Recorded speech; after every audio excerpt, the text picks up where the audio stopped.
यहाँ पर लेकर आ गए हैं आप सभी के लिए पेपर हिंदी का पेपर। जी हाँ, अभी ये जो मैं आपको पेपर दे रहा हूँ, हर एक पेपर तैयार कर लीजिए। विद इन 1 डेज का टाइम है आपके पास, और मैं कोशिश करूंगा कि अब जितने भी पेपर मैं आपको दूं वो सारे के सारे पेपर आपके एग्जाम में आए। हाँ, इसके पहले भी मैं पेपर प्रोवाइड किया था, लेकिन आप सभी ने उसको देखा नहीं। तो देन आपको जो आज से पेपर मिल रहे हैं एकदम वायरल वाले मॉडल पेपर हैं, और आपके एग्जाम 22 फरवरी के दिन आएंगे।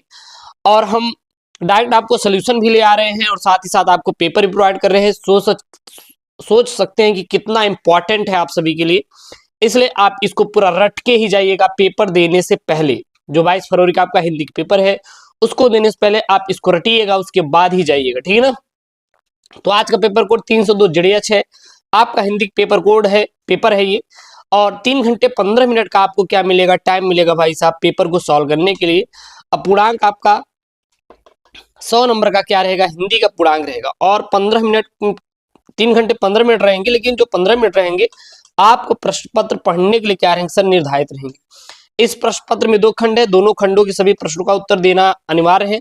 और जो इसमें मैं जीवन परिचय, गद्यांश पद्यांश बताऊंगा, आप अपना क्वेश्चन बैंक निकाल के टिक लगा लीजिएगा, ठीक है ना। और बिल्कुल अब देरी मत कीजिए, अब आपके पास टाइम बिल्कुल खत्म है, 1 डे का टाइम है, और इसी में जो करना है भाई साहब करके जाइएगा। जो आपके पास टाइम है ये 1 दिन का, इसी में जो कुछ भी करना है करके जाइए, ठीक है ना। तो सबसे पहले यहाँ पे खंड क है आपका। खंड क में आप देखेंगे तो ये 50 नंबर का रहेगा, और यहाँ पे पहला जो रहेगा ये आपके 5 बहुविकल्पी, दूसरे में भी 5 बहुविकल्पी देखेंगे तो टोटल आपके 10 बहुविकल्पी रहेंगे। यहाँ प्रश्न नंबर पहले क है, वासुदेव सड़ग्रवाल द्वारा लिखित कृति है, तो पृथ्वी पुत्र है। सर पृथ्वी पुत्र किसकी है, वासुदेव सड़ग्रवाल द्वारा एक लिखित कृति है। प्रोफेसर सुंदर रेड्डी की रचना कौन है भैया, मेरे विचार है, याद कर लीजिए पेपर में आएगा एकदम। यशपाल कृष्ण सिंहावलोकन रचना की विधा क्या है, आत्मकथा है। निराला की साहित्य साधना के लेखक कौन है, डॉक्टर रामविलास शर्मा। कौन है सर, डॉक्टर रामविलास शर्मा जो है निराला की साहित्य साधना के सर लेखक हैं। अगला यहाँ पे प्रश्न है, आलोचनात्मक कृति साहित्य सहचर के लेखक कौन है सर, हजारी प्रसाद द्विवेदी है। कौन है, हजारी प्रसाद द्विवेदी है। और ये राष्ट्र के स्वरूप के भी लेखक हैं। कौन है सर, राष्ट्र के स्वरूप के भी लेखक हैं। कौन, हजारी प्रसाद द्विवेदी जी, ठीक है ना। उसके बाद दूसरा भी आपका 5 बहुविकल्पी रहेगा। दूसरा का यहाँ पे हिंदी साहित्य का प्रथम कवि माना जाता है, सर हपा को माना जाता है। जो हिंदी साहित्य का प्रथम कवि माना जाता है सर हपा को माना जाता है। सर हपा कौन है भैया, ये हिंदी साहित्य के प्रथम कवि है। तो हिंदी साहित्य के प्रथम कवि का नाम क्या है सर जी, सर हपा को माना जाता है। नई कविता युग की रचना क्या है सर, खुशबू के शिलालेख। नई कविता युग की रचना क्या है सर, खुशबू के शिलालेख जो है यह नई कविता युग की सर क्या रचना है। तार सप्तक का प्रकाशन वर्ष 1943 है। तार सप्तक का प्रकाशन क्या है, 1943 है। फिर यहाँ पे भारतेंदु हरिश्चंद्र द्वारा संपादित पत्रिका क्या है सर, कवि वचन सुधा। कौन है सर जी, कवि वचन सुधा। रीत काल की सर्वाधिक महत्वपूर्ण प्रवृत्ति क्या थी सर, रीति निरूपणता थी। क्या थी सर, रीत निरूपणता थी, ठीक है ना। तो ये तो आपके बहुविकल्पी हो गए 10 नंबर के। अब ये देखिएगा आपका, ये आप रट लीजिएगा। रटना क्या यार, आपको करने का तरीका मैं बता दे रहा हूँ, रटना नहीं है, आप ऐसे ही कर लोगे। देखिए यहाँ पे जन का प्रवाहन तो होता है, सहस्त्रों वर्षों से भूमि ने राष्ट्रीय जन के साथ तदान प्राप्त किया, डॉट डॉट डॉट डॉट। अनेक घाटों का निर्माण करना होता है, बार बार रिपीटेड वाले क्वेश्चन है। और अब जो मैं आपको पेपर दे रहा हूँ एकदम वायरल वाले मॉडल पेपर है, सेम टू सेम आप एग्जैक्ट यही आएगा। जाके आपको छापना है, और आपको कुछ भी करने की जरूरत नहीं है यार, पेपर में कुछ भी करने की जरूरत नहीं है, बस जाना है पेपर में छाप कर चले आना है, ठीक है ना। अब यहाँ पहला प्रश्न है, राष्ट्रीय जन ने किसके साथ तदात्म्य प्राप्त किया है, तो सहस्त्रों वर्षों से भूमि के साथ राष्ट्रीय जन ने तदात्म्य प्राप्त किया है। इस प्रकार आप ढूंढ के भाई साहब कर दीजिएगा। राष्ट्रीय जन का जीवन कब तक अमर है, राष्ट्रीय जन का जीवन कब तक अमर है।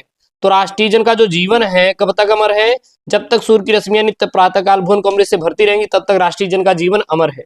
जन का संततवाही जीवन किस तरह है, तो जो जन का सततवाही जीवन है नदी के प्रवाह की तरह, बस एग्जैक्ट आंसर है। रेखांकित अंश की व्याख्या करना है, ये यहाँ से यहाँ तक बढ़ा चढ़ा के लिख देना है, या फिर सेम टू सेम छाप देना। दिए गए गद्यांश का शीर्षक लेखक का नाम, मैं आपको टिप्स बताया हूँ। टिप्स क्या फॉलो करना है, क्या फॉलो करना है, सीधा अगर राष्ट्र आया है तो राष्ट्र का स्वरूप है सर जी, ठीक है ना। इस प्रकार से आपको क्या करना है, छाप देना है। उसके बाद यहाँ पे देखिएगा, और लेखक कौन है राष्ट्र के स्वरूप के, वासुदेव सड़ग्रवाल। अथवा में करके है, कई महीने बाद आए, सुबह चाय पीकर अखबार देख रहा था कि वे तूफान की तरह कमरे में घुसे, साइक्लोन की तरह मुझे अपनी भुजाओं में जकड़ा, तो मुझे धृतराष्ट्र की भुजाओं में जकड़े हुए भीम के पुतले की याद आ गई। यह धृतराष्ट्र की ही जकड़ थी। अंधे धृतराष्ट्र ने टटोलते हुए पूछा, कहाँ है भीम, आ बेटा तुझे कलेजे से लगा लूं। और जब भीम का पुतला उसकी जकड़ में आया तो उन्होंने प्राणघाती स्नेह के साथ पकड़कर क्या कर दिया, चकना चूर कर दिया। अब यहाँ पे सबसे पहला प्रश्न देखिए, क किस तरह कपड़े घुसे और किस तरह अपनी भुजाओं में झगड़ा। तो क किस तरह घुसे, तो तूफान की तरह घुसे, क्योंकि वे जो है वो क के लिए प्रयोग किया गया। करने का टिप्स देखो यार, करने का टिप्स, क कमरे में तूफान की तरह घुसे और साइक्लोन की तरह भुजाओं में झगड़कर चकनाचूर कर दिया, बस काम खत्म। मुझे किसके पुतले की आ गई, मुझे भीम के पुतले की याद आ गई। देखिए भीम के पुतले की याद आ गई। रेखांकित अंश की व्याख्या करिए, इसी को बढ़ा चढ़ा के लिख देना है, काम खत्म हुआ सर। जो मैं आपको बता रहा हूं ध्यान दीजिएगा टिप्स। धृतराष्ट्र ने भीम के पुतले के साथ क्या किया था, पकड़कर चकनाचूर कर दिया था, फिर इसको कर ही लेंगे। उसके बाद देखिए ये पद्यांश है, मेरे प्यारे नौ जल से कंज से नेत्र वाले, जाके ना बधुवन न भेजा सो संदेशा। इसको आपको क्या करना है, ये आपका पद्यांश, आपके 5 प्रश्न है, तैयार कर लीजिए। पवन दूतिया वाला चैप्टर तो आपको रट कर घोल कर पी लेना है यार, 2 दिन का वक्त है, कुछ करना नहीं, बस एक बार आप झांक लेंगे ना ऐसे ही खोल के, तो आपका काम हो जाएगा। ये पेपर बहुत ही इंपॉर्टेंट है। और अभी आपको हम 4 सेट और देंगे, हर सेट बहुत इंपॉर्टेंट है, सारे सेट को पढ़ के जाना है यार, और छापना है पेपर में भाई साहब। लाइक टारगेट एकदम तोड़ के लाइक करना है यार। और यहाँ पे देखिए, यहाँ पे अथवा में करके मान लीजिए जो नहीं आ रहा तो ये कर सकते हैं, मैं कब कहता हूँ जग मेरी दुर्धर गति के अनुकूल बने, मैं कब कहता हूँ जीवन मनुनंदन का कानन फूल बने, काटा कठोर है तीखा है उसमें उसकी मर्यादा है, मैं कब कहता हूँ वह घटकर प्रांतर का ओझा फूल बने। अब यहाँ से आपके 5 प्रश्न पूछे जाएंगे सर। जो 5 प्रश्न हैं 10 नंबर के पेपर में आएगा। कितने नंबर का सर, 10 नंबर के पेपर में आएगा। सोचिए कितना इंपॉर्टेंट है आप सभी के लिए, इसलिए आप इसे रट कर तैयार करके ही जाइएगा, कोई दिक्कत नहीं होनी चाहिए पेपर को सॉल्व करते समय, ठीक है ना। फिर यहाँ पे आपके 2 प्रश्न है, आपको रट लेना है। उसके बाद यहाँ पे है प्रश्न नंबर 5 का क और ख है। क में क्या है, लेखक का साहित्यिक परिचय देते हुए उनकी प्रमुख रचनाओं को उल्लेख कीजिए। 80 शब्दों में 5 नंबर का। मैंने आपको 3 बताया था, 3 किसका, राष्ट्र का स्वरूप हजारी प्रसाद द्विवेदी, सॉरी अशोक का फूल हजारी प्रसाद द्विवेदी, राष्ट्र का स्वरूप वासुदेव अग्रवाल, भाषा और आधुनिकता प्रोफेसर सुंदर रेड्डी। तो देखिएगा हजारी प्रसाद द्विवेदी दिखेंगे नहीं दिखे, तो ये आप तैयार कर लीजिएगा। और वासुदेव अग्रवाल का, हजारी प्रसाद द्विवेदी का और तैयार करना है तो कन्हैयालाल मिश्र प्रभाकर और हरिशंकर परसाई का भी आप तैयार कर सकते हैं। कवि में सर महादेव वर्मा, सुमित्रानंदन पंत, रामधारी सिंह, मैथिली शरण गुप्त, बस इतना ही। केवल आप लोग जन्म, इनका मृत्यु, माता पिता का नाम, शिक्षा, इनकी प्रमुख कृतियां तैयार कर लीजिएगा, बाकी अपने से जोड़ के लिखेंगे, बहुत ज्यादा आपको कुछ सोचना नहीं है। पंचलाइट बहादुर कहानी का सारांश, खुद से एक बार पढ़ेंगे, सोचेंगे, खुद से लिखेंगे, कॉपी में याद हो जाएगा, मैंने पूरा पढ़ाया भी है। पंचलाइट और बहादुर कहानी का सारांश एक ही वीडियो में मैंने इसीलिए आपको पहले ही पढ़ा दिया भाई, अगर नहीं पढ़े तो पढ़ लो, चैनल पे आपको अपलोड है पहले से ऑलरेडी मिल जाएगा, ठीक है ना। उसके बाद स्वपठित खंड काव्य, स्वपठित खंड काव्य आप अपने जिले के अनुसार पढ़ लेंगे, आप अपने जिले के मेंशन कर दीजिए, हमें भी पता चले कि आप किस जिले से हैं। सभी बच्चे एक बार अपने जिले का नाम कमेंट बॉक्स में पिन कर देंगे, मेंशन कर देंगे। उसके बाद यहाँ पे आपका ये संस्कृत का गद्यांश पद्यांश, ये दोनों गद्यांश आप तैयार कर लेंगे, ये रिपीटेड है, पेपर रिपीट हो रहे हैं, आप इनका स्क्रीनशॉट कर लीजिए। देखिए संस्कृत साहित्यम सरसम, अब यहाँ पे संस्कृत शब्द आया तो ये संस्कृत भाषा महत्तम से लिया गया है, ठीक है ना। बस इसी तरीके से आपको करना है।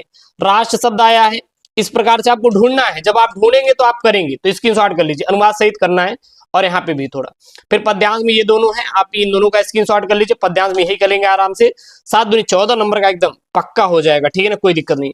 उसके बाद मुहावरा है, मुहावरा आप एक बार पढ़ लेंगे तो आप वैसे खुद से भी कर सकते हैं मुहावरा, मुहावरा बहुत ज्यादा आपका है नहीं, ठीक है ना, आप कर लेंगे, अगर आप चाहेंगे तो आप कर लेंगे। यहाँ पे देखिए, हाथ कंगन को आरसी का, आंखों तारा होना यानी कि अति प्रिय होना, पानी पानी होना, लज्जित हो जाना, सावन हरे न भादो सुख यानी जैसा का तैसा रहना सदैव, ठीक है ना।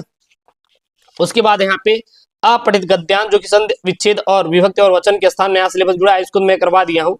सदयुग में है अविराम अभिराम, लगातार, सुंदर, बात बात, वार्ता और हवा, इन शब्दों के 2 अर्थ लिखना है। वर द्विज राग, तो मैं 1 शॉर्ट वीडियो मैंने करवाया है व्याकरण का, उसको आप देख लीजिएगा एक बार, उसको आप देख लीजिएगा, जो कि सभी इंपॉर्टेंट मैंने करवा दिया है। उसके बाद इनके वाक्यांशों के लिए एक शब्द का चयन करना है। जो ईश्वर में विश्वास करता है उसे हम लोग आस्तिक कहते हैं, जानने की इच्छा रखने वालों को जिज्ञासु कहते हैं, ठीक है ना।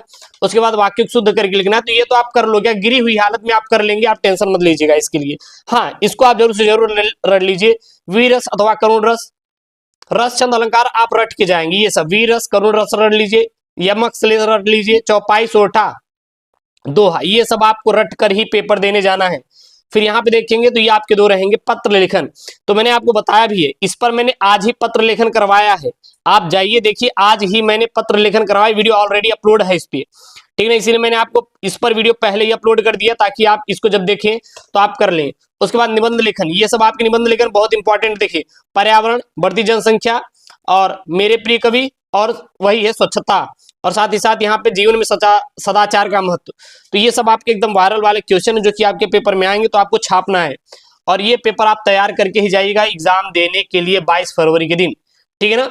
आशा करते हैं वीडियो पसंद आई होगी, तो यार प्लीज वीडियो को लाइक करिएगा, चैनल को सब्सक्राइब करके एक बार अपने दोस्तों के साथ वीडियो को जरूर शेयर कर दें। मिलते हैं नेक्स्ट वीडियो में दोस्तों, थैंक यू, जय Hind, take care, bye bye.